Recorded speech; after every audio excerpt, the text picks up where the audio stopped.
우리는 살면서 수없이 많은 실망을 반복합니다. 한때 존경했던 인물의 몰락을 지켜보고 개혁을 외치던 지도자가 스캔들의 주인공이 되는 것을 목격합니다. 우리는 큰 기대를 안고 새로운 인물을 리더의 자리에 앉히고 그의 빛나는 카리스마와 확신에 찬 연설에 열광합니다. 하지만 그 무대 위에 조명이 꺼지고 막이 내리면 우리는 얼마 지나지 않아 약속이 깨지는 소리를 듣고 상식이 무너지는 광경을 경험하며 또 한 번의 깊은 후회와 배신감을 삼킵니다. 그리고 우리는 언제나처럼 인류 역사상 가장 오래된 질문을 다시 꺼내듭니다. 어떻게 저렇게 사람이 변할 수 있지? 역시 권력이 문제야. 권력이 저 선한 사람을 괴물로 만들었어. 이것은 영국의 역사학자 액튼 경이 남긴 유명한 경고와도 일치합니다. 권력은 부패하는 경향이 있으며 절대적인 권력은 절대로 부패한다. 우리는 이 말을 진리처럼 받아들입니다.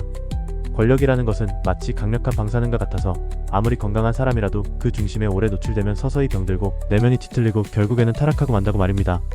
이 가설이 매력적인 이유는 그것이 우리에게 일종의 면죄부를 주기 때문입니다. 우리가 선택한 사람이 처음부터 나빴던 것이 아니라 권력이라는 불가항력적인 힘 때문에 어쩔 수 없이 변해버렸다는 생각은 우리의 선택이 틀리지 않았다고 위로해줍니다. 우리는 그저 불운했을 뿐이라고, 다음에는 더 좋은 사람을 뽑으면 될 것이라고 안도하게 만듭니다. 하지만 오늘 라디오처럼 듣는 도서관은 이 익숙한 믿음에 아주 불편하고도 소름 끼치는 반론을 제기하려 합니다. 만약 우리가 처음부터 이 문제의 순서를 완전히 잘못 알고 있었던 것이라면 어떨까요? 만약 권력이 선한 사람을 타락시키는 것이 아니라 애초에 타락할 가능성이 높은 특정 인물들이 마치 거대한 자석에 이끌리는 쇳가루처럼 권력이라는 속성에 본능적으로 끌리는 것이라면 말입니다. 이것은 런던 정치경제대학교의 정치학자 브라이언 클라스 교수가 제기하는 두 번째 가설입니다. 그는 전 세계의 독재자, 부패한 기업가, 심지어 반군 지도자까지 수백 명의 권력자들을 직접 만나 인터뷰하며 이 질문을 파고들었습니다. 그리고 그가 내린 결론은 충격적입니다. 우리가 마주하는 리더십의 비극은 대부분 첫 번째 가설이 아니라 바로 이 두 번째 가설에서 비롯된다는 것입니다. 문제는 시스템이 사람을 바꾸는 것이 아니라 애초에 그 시스템이 잘못된 사람들을 유혹하고 선별한다는 것입니다. 이것을 그는 자기 선택 편향이라고 불렀습니다. 이 개념을 이해하기 위해 아주 간단한 비유를 들어보겠습니다. 만약 우리가 동네에서 농구팀을 만든다고 공고를 낸다면 어떤 사람들이 찾아올까요? 아마도 키가 크거나 달리기를 잘하거나 적어도 농구에 열정이 있는 사람들이 모일 것입니다. 반대로 야구팀을 모집한다면 공을 잘 던지거나 배트 휘두르는 것을 좋아하는 사람들이 모이겠죠. 이것이 바로 자기 선택 편향입니다. 특정 활동이나 직업은 그에 맞는 특정 성향의 사람들을 자연스럽게 끌어당깁니다. 그렇다면 이제 이 비유를 권력이라는 무대에 적용해봅시다. 한 국가의 대통령, 거대 기업의 CEO, 수만 명의 운명을 좌우하는 자리. 이 자리는 어떤 사람들을 끌어들일까요? 나는 다른 사람들을 책임지고 그들을 위해 봉사하고 싶어라는 이타적인 마음을 가진 사람도 분명 지원할 것입니다. 하지만 동시에 이 자리는 나는 다른 사람들을 내 뜻대로 통제하고 싶어, 나는 남들 위해 군림하고 싶어, 나는 스포트라이트의 중심에 서서 모두의 찬사와 복종을 받고 싶어라는 강렬한 욕망을 가진 사람들에게는 그 어떤 것과도 비교할 수 없는 가장 달콤한 유혹이 됩니다. 우리 대부분의 평범한 사람들은 아침에 일어나 오늘 수백만 명의 사람들을 내 마음대로 조종하고 싶다는 생각을 하지 않습니다. 하지만 누군가는 정말로 그런 생각을 합니다. 그리고 바로 그 사람들이 권력을 향한 레이스에 가장 열정적으로 뛰어드는 선수들이 됩니다. 심리학자들은 권력을 병적으로 갈망하는 이들을 가리켜 어둠의 3인조, 즉 다크 트라이어드의 성향을 가진 사람들이라고 설명합니다. 이 세 가지 어두운 특성은 바로 나르시시즘, 마키아벨리즘, 그리고 사이코패스 성향입니다. 첫 번째 사냥꾼, 나르시시스트는 권력을 통해 자신의 위대함을 확인받으려 합니다. 그들은 스스로를 특별하고 우월한 존재라고 믿으며 주변의 모든 사람들이 자신을 찬양하고 숭배해야 한다고 생각합니다. 그들에게 권력은 자신의 화려한 이미지를 비추는 거대한 스포트라이트입니다. 그들은 사람들의 감정에 공감하는 능력이 현저히 떨어지며 오직 자신의 명성과 성공에만 집착합니다. 두 번째 사냥꾼, 마키아벨리스트는 권력을 하나의 거대한 체스게임으로 여깁니다. 그들은 타인을 자신의 목적을 달성하기 위한 도구로만 봅니다. 이들은 냉소적이고 계산적이며 거짓말, 조작, 배신을 포함한 그 어떤 수단도 정당화합니다. 그들에게 권력은 다른 모든 말을 쓰러뜨리고 승리하는 것 그 자체의 쾌감입니다. 세 번째 사냥꾼, 사이코패스 성향의 인물은 가장 위험합니다. 그들은 매력적이고 두려움이 없으며 충동적입니다. 하지만 이들의 화려한 매력 뒤에는 죄책감이나 후회라는 감정이 완전히 결여되어 있습니다. 그들은 타인의 고통을 느끼지 못하며 자신의 이익을 위해서라면 법과 윤리의 경계선을 아무렇지 않게 넘어섭니다. 그들에게 권력은 자신의 충동을 제한 없이 실현하고 타인을 완벽하게 통제할 수 있는 궁극의 놀이터입니다. 물론 권력을 추구하는 모든 사람이 이렇다는 것은 아닙니다. 하지만 문제는 이 어둠의 3인조 성향을 가진 사람들이 일반인들보다 권력의 정점에 도달할 가능성이 훨씬 더 높다는 끔찍한 사실입니다. 그렇다면 이 위험한 사냥꾼들이 그토록 목숨을 걸고 얻으려 하는 전리품의 가치는 과연 어느 정도일까요? 그것은 단순히 명예나 통제권을 넘어섭니다. 우리가 상상하기 어려운 막대한 금전적 보상이 그들을 기다리고 있습니다.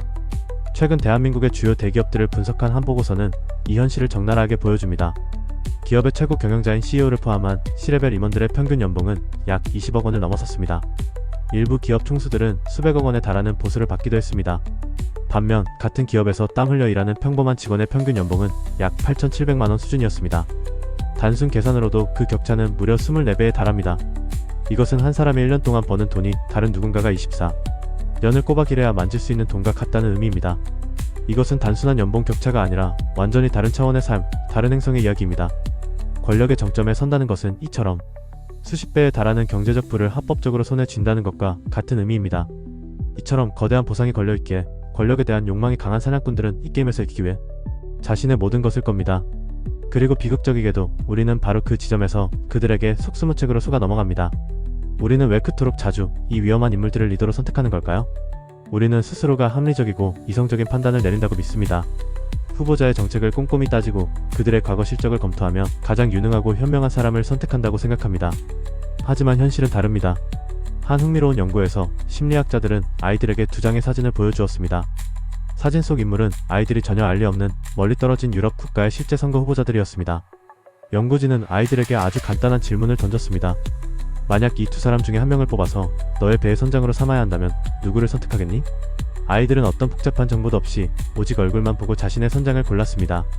그리고 그 결과는 놀라웠습니다. 아이들이 선장으로 선택한 인물은 놀랍게도 실제 선거에서 승리한 당선인과 거의 일치했습니다. 이 연구가 말해주는 것은 무엇일까요? 우리는 스스로가 복잡한 이성적 판단을 한다고 믿지만 실제로는 아주 원초적이고 피상적인 감각에 의존해 리더를 판단한다는 것입니다.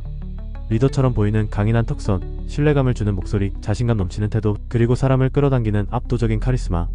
바로 이 지점이 어둠의 3인조 성향을 가진 인물들이 가장 빛을 발하는 무대입니다.